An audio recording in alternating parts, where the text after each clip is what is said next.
America. Hang on. Still working. You can call anytime.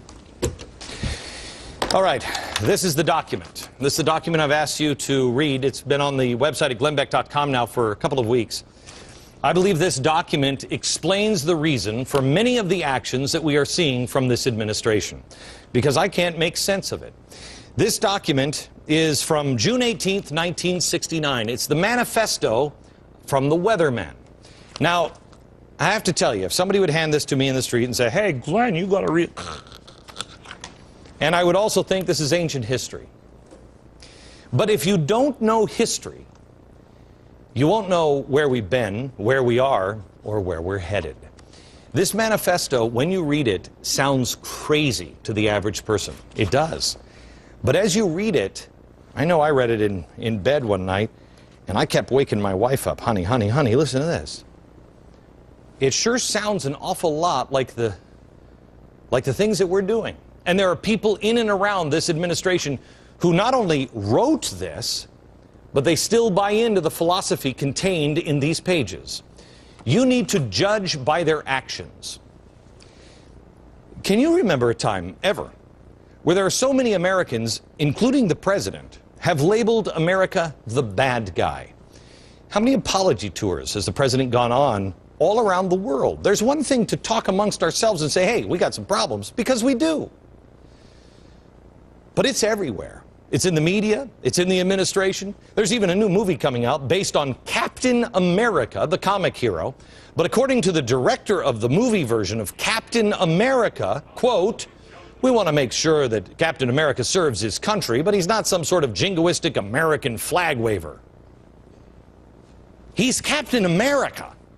I mean, if he's just waving American principles, I'm cool with that.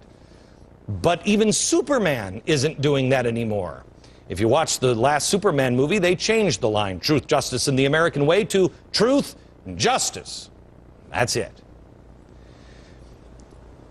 Where has this hatred for America come from? How is it so prevalent? Why is it in our universities, and what's happening to our children?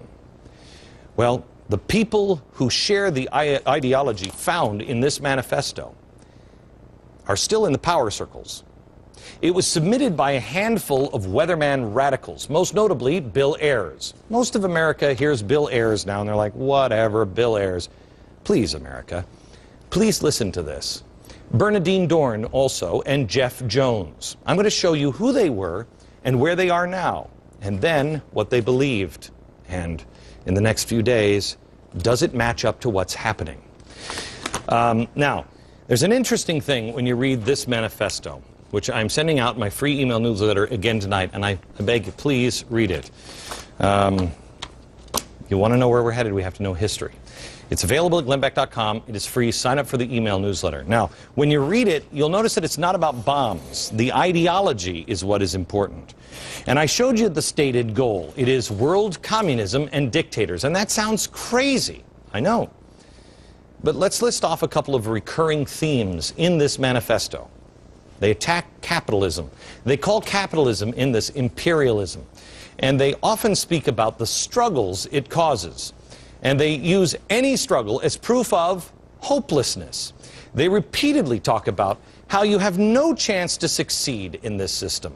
Michael Moore writes about this in his book. No chance. For example, they say, the masses will fight for socialism when they understand that the reform fights for improvement of material conditions, cannot be won under imperialism. So in other words, make sure you tell people they can't make it. These guys don't buy into the American dream, which is funny because most of them come from well-to-do backgrounds. Then another recurring theme in this is redistribution of wealth. Your stuff is not really yours. Quoting from their manifesto, listen to this.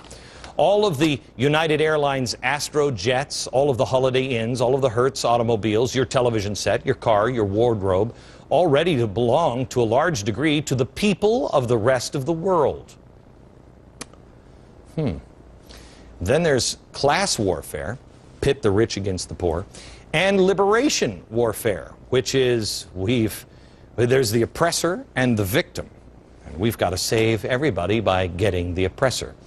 Then there is the globalism part of it and indoctrination.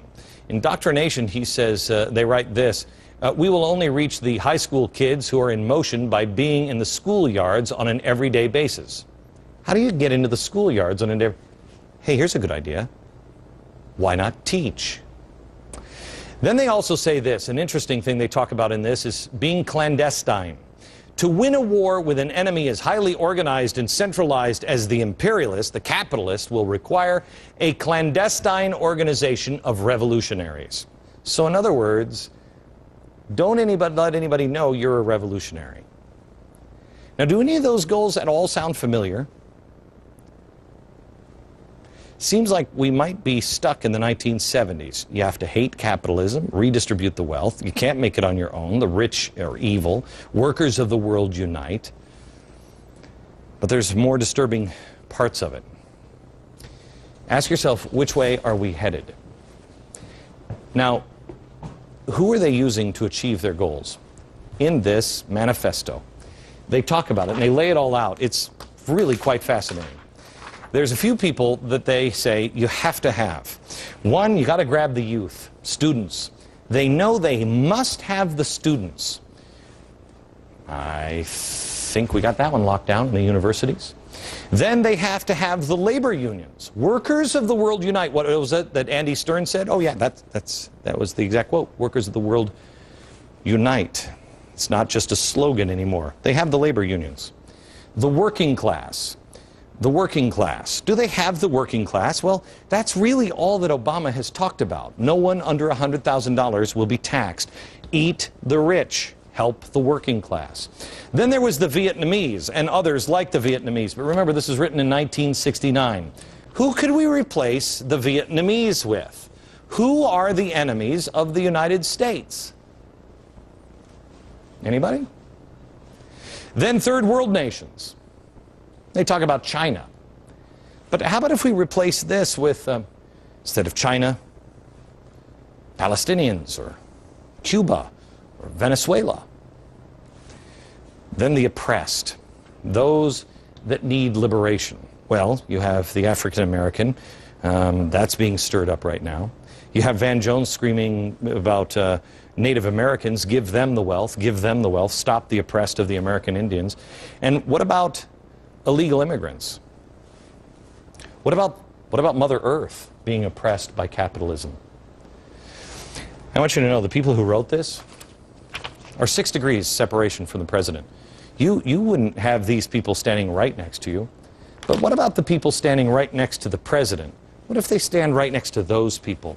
Is that far enough separation?